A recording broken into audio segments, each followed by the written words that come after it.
In this lesson, Chapter 9.6, we'll take a closer look at skeletal muscle actions.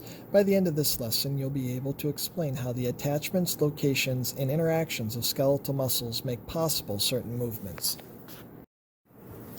Skeletal muscles generate a great variety of body movements. The action of each muscle mostly depends upon the type of joint it is associated with and the way the muscle is attached on either side of that joint. Body movement.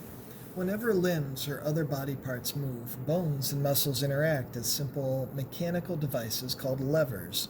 A lever has four basic components: a rigid bar or rod, a fulcrum or pivot on which the bar turns, an object moved against resistance, and a force that supplies energy to move the bar. A pair of scissors is a lever.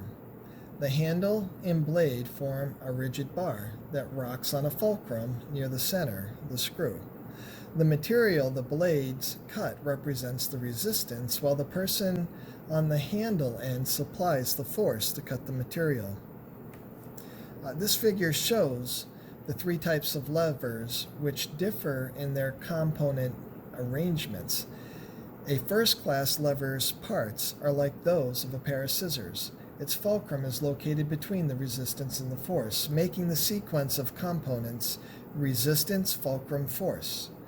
Other examples of first-class levers are seesaws and hemostats, a device used to clamp blood vessels. The parts of a second-class lever are in the sequence fulcrum, resistance, force, as in a wheelbarrow. The parts of a third-class lever are in the sequence resistance, force, fulcrum. Eyebrow tweezers or forceps are used to grasp an object, illustrate this type of lever. The actions of bending and straightening the upper limb at the elbow illustrate bones and muscles functioning as levers. When the upper limb bends, the forearm bones represent the rigid bar. The elbow joint is the fulcrum. The hand is moved against the resistance provided by the weight, and the force is supplied by muscles on the anterior side of the arm. One of these muscles, the bicep brachii, is attached by a tendon to a projection of the radial tuberosity on the radius bone in the forearm, a short distance below the elbow. Because the parts of this lever are arranged in the sequence resistance, force, fulcrum, it is a third-class lever. When the upper limb straightens at the elbow, the forearm bones again serve as the rigid bar. The hand moves against the resistance by pulling down on the rope attached to a pulley to raise the weight, and the elbow joint serves as the fulcrum. However, in this case, the triceps brachii, a muscle located in the posterior side of the arm, supplies the force. A tendon of this muscle attaches to a projection called the olecranon process of the ulna bone at the point of the elbow. Because the parts of the lever are arranged resistance, fulcrum, force, it is a first-class lever.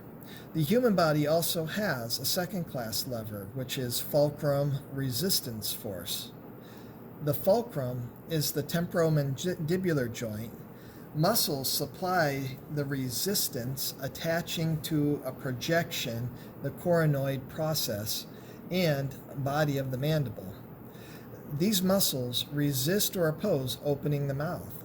The muscles attached to the chin area of the mandible provide the force that opens the mouth. Levers provide a range of movements. Levers that move limbs, for example, produce rapid motions, whereas others, such as those that move the head, help maintain posture with minimal effort. Origin and insertion. Recall that one end of a skeletal muscle typically attaches to a relatively immovable or fixed part on one side of a joint, and the other end attaches to a movable part on the other side of the joint, such that the muscle crosses the joint. The less movable end is called the origin of the muscle, and the more movable end is called the insertion.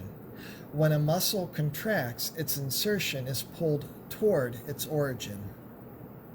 Some muscles have more than one origin or insertion. The biceps brachii in the arm, for example, has two origins. This is reflected in its name, biceps, meaning two heads. The head of a muscle is the part nearest its origin.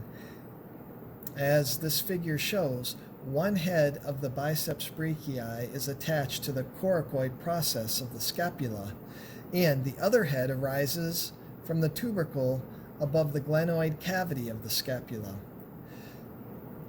The muscle runs along the anterior surface of the humerus and is inserted by a single tendon on the radial tuberosity of the radius.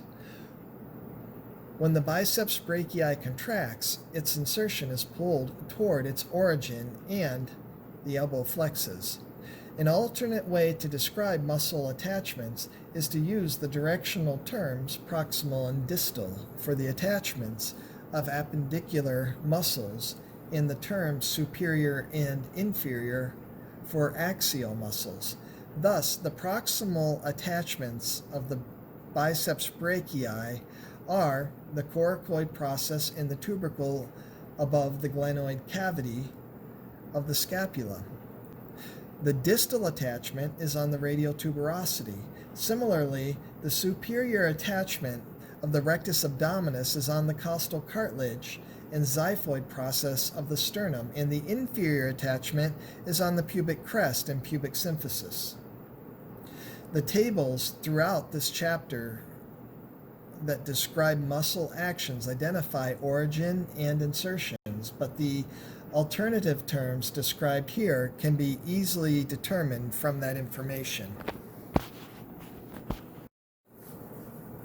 Interaction of skeletal muscles.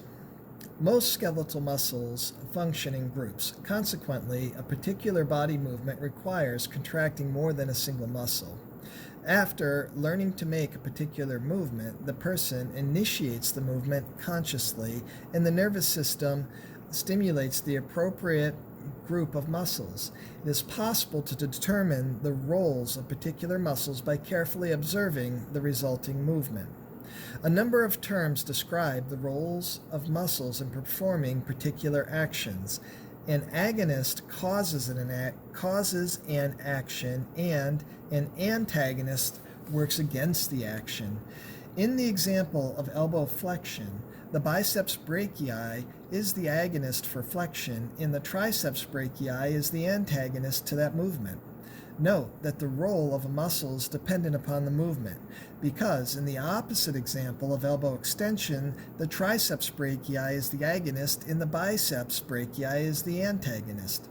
The term agonist is often used interchangeably with prime mover, but in many applications, the term prime mover refers to an agonist that provides most of the force for the movement, when more than one muscle contributes to that movement. In most cases, other muscles called synergists contribute to an action by helping the agonist. Again, however, the relationship between muscles depends on the action. For example, pectoralis major, a chest muscle, and latissimus dorsi, a back muscle, are synergistic for medial rotation of the arm. However, they are antagonistic for flexion and extension of the shoulder. Similarly, two muscles on the lateral forearm, the flexor carpi radialis and extensor carpi radialis longus, are synergistic for abduction of the hand, yet they are antagonistic for flexion and extension of the wrist. Thus, any role of a muscle must be learned in context of a particular movement.